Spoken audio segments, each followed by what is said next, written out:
Okay, guys, so today we're going to be splitting some strings.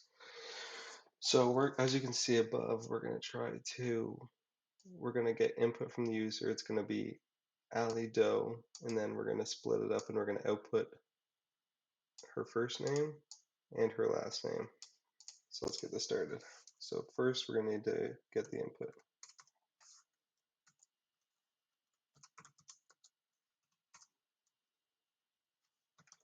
Now we'll make a variable to store the name in.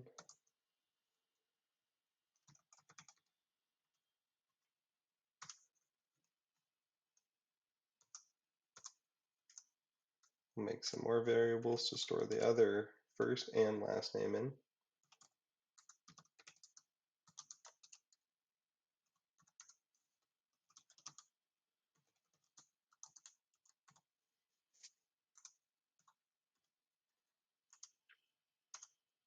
Now we'll do a bit of error checking here just to make sure that they actually type something in.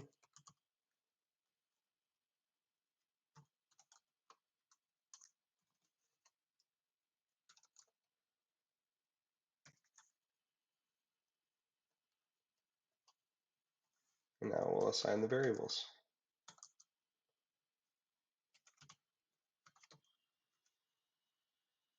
So here, as you can see, the intelligence behind where my cursor is right now, it's suggesting to put a comma as I have above name.contains, and then I have a comma in there. So it's using intelligence to automatically fill this out for me, which is correct. And because technically there could be more than one comma, it's saying at the first spot in the array, which would be 0 because it's 0 indexed, I want to take that value and put it into the first variable. So we'll try that with last here too. Oh, so see, you can see here the intelligence is automatically filling it out for me. So we're going to take the first spot, which will be, so in the case of Ali Doe, Ali will be 0, Doe will be 1. And now we'll have to output this below.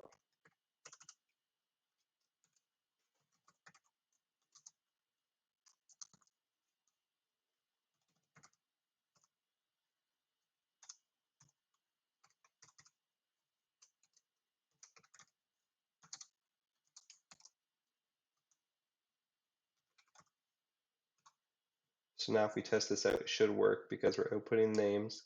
We're splitting up the string by taking the main string, which is name, and splitting it, and setting the variables and getting the user input. All right, perfect. Let's try it out. So I'll make this a bit bigger for you guys. Okay. So Ali, comma, Doe. And we need the comma there because if we don't have the comma there, it's not going to know where to split it. So as you can see right here, it worked just as we thought. Ali, Doe. This also works with different names. Like we can try just a typical name, John. Oh, I'll make this bigger for you guys again. John Doe.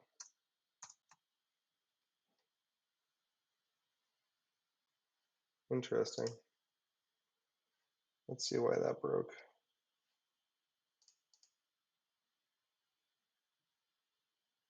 I'll try that again.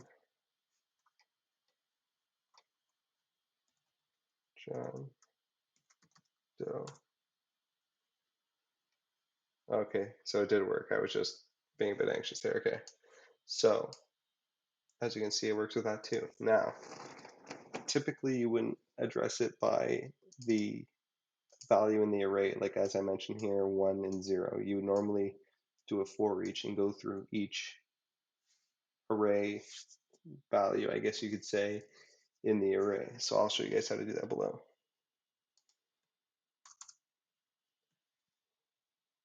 So we'll create a string array like this. So string array. And we'll name this names equals, and we'll make a variable of here, string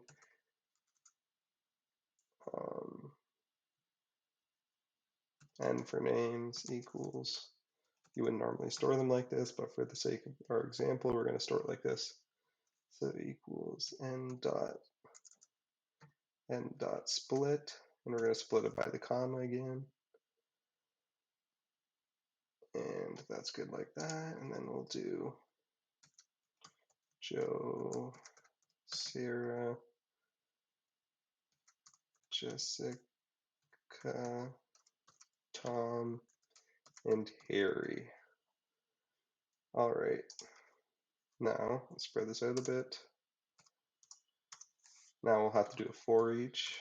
So for each, we'll go string temp in names. All right, so because this is a string array, you want to set this as string, or you could type in var, either works, but it's better practice to use string. Now we will output our values. So we'll actually create a integer up here. So int count equals 0, and then we'll type count plus plus,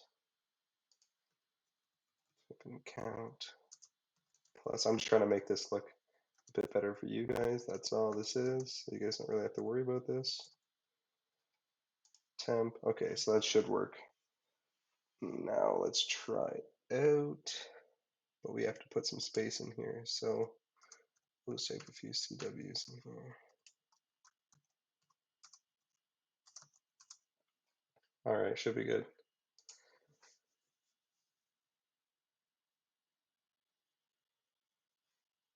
Actually, I'll just make this easier.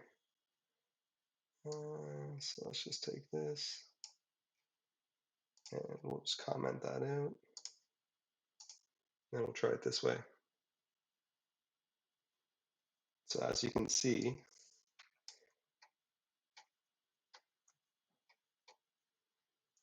so it starts off with Joe. Joe's index 0, Sarah is index 1, Jessica is index 2, Tom is index 3, and Harry's index 4.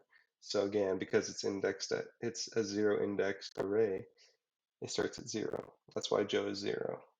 So I hope this helps, and let me know if you would like to see anything further in the future.